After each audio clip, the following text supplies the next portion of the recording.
plutôt que de se dire « zut, l'acquéreur, il nous a planté, c'est le drame, etc. », de pouvoir rebondir rapidement. Une autre expérience que j'ai vécue, ils devaient signer le samedi suivant, ils sont pas venus. Je me suis retrouvé tout seul avec le vendeur. Et je sais pas, ils ont même pas eu la décence d'appeler, tu vois. Bon, et ben ça arrive à énormément de conseillers immobiliers, je pense aujourd'hui, qui nous regardent. Sur mes premiers échecs, j'allais pleurer toute la journée parce que ma vente avait pété. Maintenant, je le gère en 30 minutes.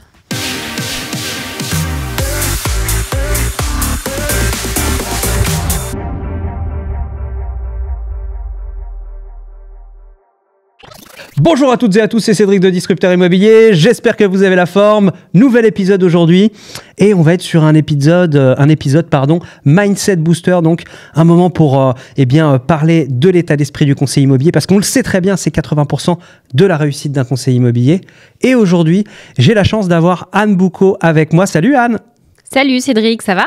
Bah super. Comment est-ce que tu te portes depuis la dernière fois ? Écoute, au top. Au top, vraiment au top du top. Parfait, Anne. Bon, je vois que tu as compris les codes de notre podcast. Ouais. Regarde. Et tu es arrivé directement. Voilà. Mais dans la rue, je t'ai vu traverser la rue pieds nus, mais on est en plein hiver, Anne. Carrément. On est des gens de challenge ou pas, Cédric ? Exactement, on est des gens de challenge. Anne, donc à chaque podcast, je pense qu'il est utile de rappeler qui tu es rapidement, de te présenter, parce que c'est personne qui regardent ce podcast aujourd'hui, cet épisode, qui sont des conseillers immobiliers ou des directeurs d'agence, eh bien peut-être qu'ils n'ont pas vu les précédents et peut-être que tout simplement ils suivent pas l'actualité immo, ça serait insensé, mais qu'ils ne te connaissent pas. Qui es-tu, Anne ? Et donc, je suis Anne Boucaud, j'ai 36 ans et donc je suis rentrée dans l'immobilier en 2006. J'ai donc d'abord évolué en tant que conseillère immo pendant plusieurs années où j'ai réalisé des gros chiffres d'affaires et ensuite j'ai monté une première agence, puis une deuxième et maintenant je suis donc coach chez Disrupteur Immobilier, donc avec toi Cédric depuis plusieurs mois, ce qui fait mon grand bonheur. Et également Anne, beaucoup de plaisir également pour moi. Merci beaucoup Anne pour cette présentation. Alors on va rentrer vraiment là dans le vif du sujet. L'objectif aujourd'hui c'est de parler des ascenseurs émotionnels, de l'émotionnel dans l'immobilier et qui plus est en temps de crise, vu qu'on tourne cet épisode, il est 14h07 et 0,5 centièmes et nous sommes jeudi 25, mais bon ça a beaucoup moins d'importance, au mois de janvier 2024 et on est en pleine crise immobilière. L'année 2023 a été très dure et on voit beaucoup de conseillers immobiliers aujourd'hui qui ont du mal à gérer l'émotionnel.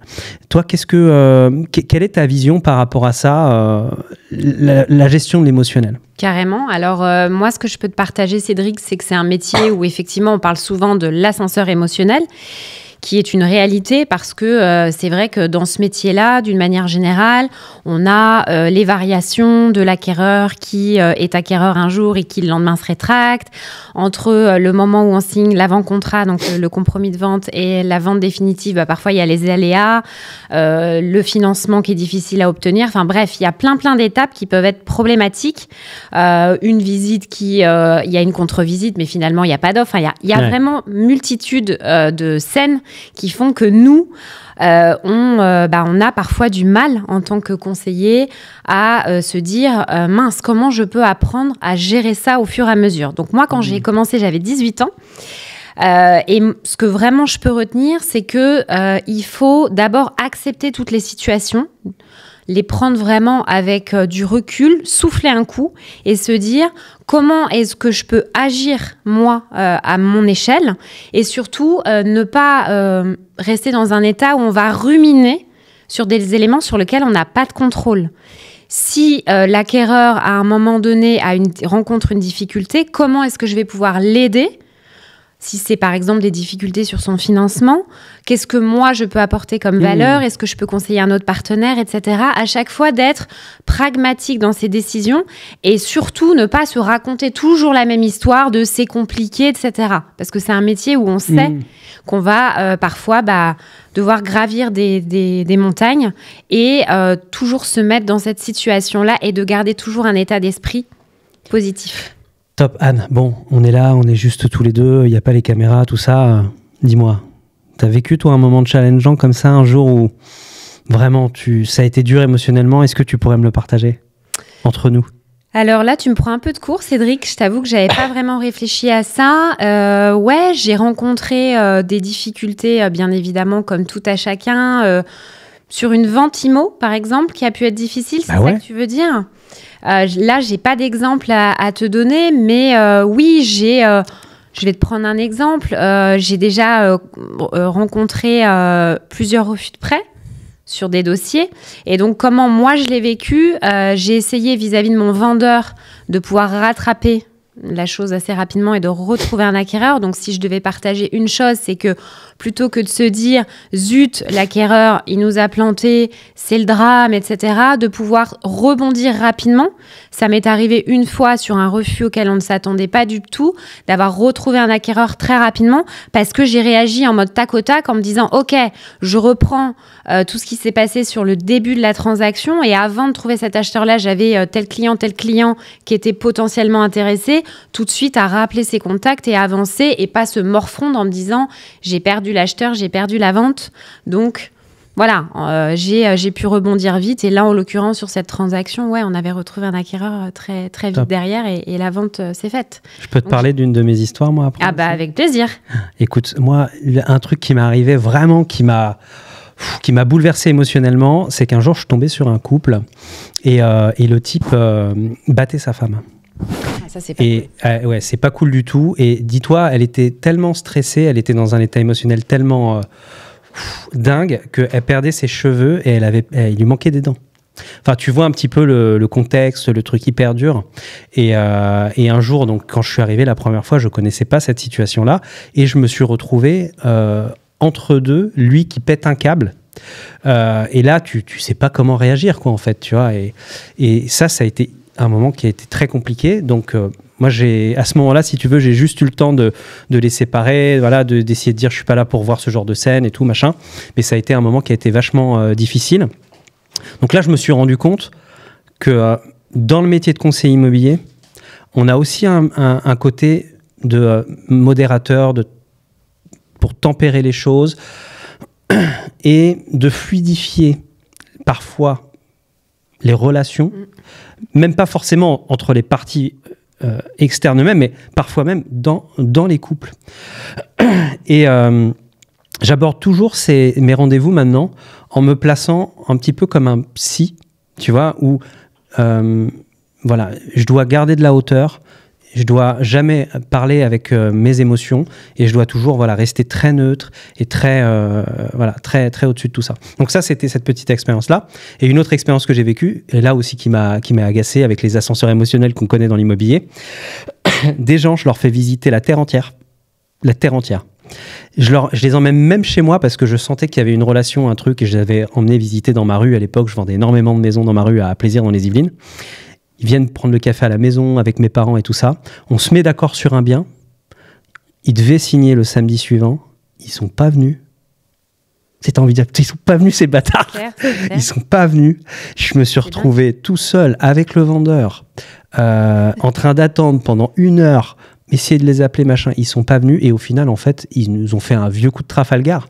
Et je sais pas, ils ont même pas eu la décence d'appeler, tu vois. Bon. Et ben ça arrive à énormément de conseillers immobiliers, je pense, aujourd'hui, qui nous regardent, et de se dire, putain, c'est dur quand même comme métier, parce que les gens, parfois... Tout à fait. Et ça, il faut le gérer. Ouais, et tu vois, ce que tu dis, Cédric, ça fait écho, moi, sur quelque chose où je le rencontre, que ce soit auprès de mes collaborateurs ou des personnes que je coach, qui me disent, il y a vraiment un manque de civilité aussi d'un certain nombre de clients qui rappellent pas pour dire ça m'intéresse ou ça m'intéresse pas, ou qui, on le voit de plus en plus, posent des lapins sur des visites, c'est-à-dire que tu prends rendez-vous avec un client, tu vas au rendez-vous, il n'y a personne, le rendez-vous avait été pris par exemple la veille, on voit quand même que c'est pas toujours évident aussi à gérer cette partie-là parce qu'on a envie tout de suite de prendre son téléphone et dire tu pouvais pas juste prévenir, vous pouviez pas juste prévenir et avoir la correction. Donc effectivement, on le voit de plus en plus ce côté-là et comment justement nous, en tant que professionnels, parce qu'on reste des commerçants, Cédric, donc on doit quand même avoir un rapport commercial. Et tu vois, ça fait aussi écho à ma maman est conciliatrice en justice, donc elle a ce côté où elle est là pour réussir à faire entendre deux parties. Donc, je me suis aussi beaucoup nourrie de son expérience, d'apprendre justement à guider et à écouter les besoins des uns et des autres pour mettre les parties aussi d'accord. Mais je pense que c'est hyper important de garder son self-control et aussi de se rappeler pourquoi on fait ce métier, mais aussi de savoir poser le cadre justement dans toutes ces situations. Donc effectivement, toi par rapport à tes clients qui te plantent et par rapport à ce qu'on peut rencontrer, je pense que c'est hyper important nous d'être aussi assez ancrés et surtout de driver et d'être vraiment dans le côté où on va s'imposer et voilà, rester dans cette dynamique aussi de garder notre self-control. Moi, j'ai mis en place un petit hack, en fait. C'est qu'en fait, chaque année, tu vois, j'ai un espèce de compteur d'échecs ou de malchance ou de perte d'argent. Je te donne un exemple très simple. Il y a de ça 2 ans, je me suis fait un petit peu avoir par une émission de télé. Ouais.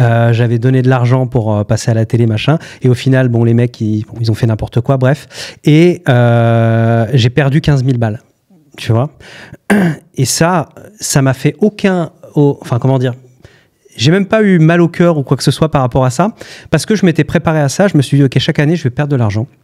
Et ça fait partie du jeu, parce que quand on est entrepreneur, en fait, il faut toujours se dire une chose, c'est qu'on tente des choses, on tente des choses, on fait des tests, on essaye en permanence de faire des choses, et il faut arrêter de croire que tout va fonctionner. Donc, il faut se préparer déjà à perdre de l'argent, à perdre des choses et tout ça.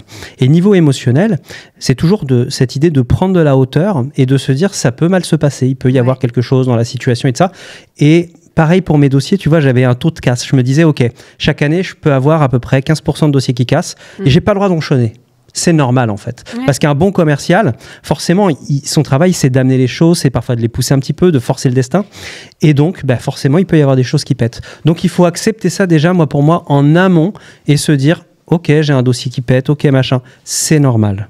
Ouais, et du coup, ça voudrait dire qu'on se dit dans ces moments-là qu'il y a toujours un moment où on est OK pour avoir des moments difficiles mais parfois aussi peut-être se préparer toujours au pire des situations et de se dire, même quand on fait un investissement, quel qu'il soit, si jamais ça se passe mal, qu'est-ce que je fais ?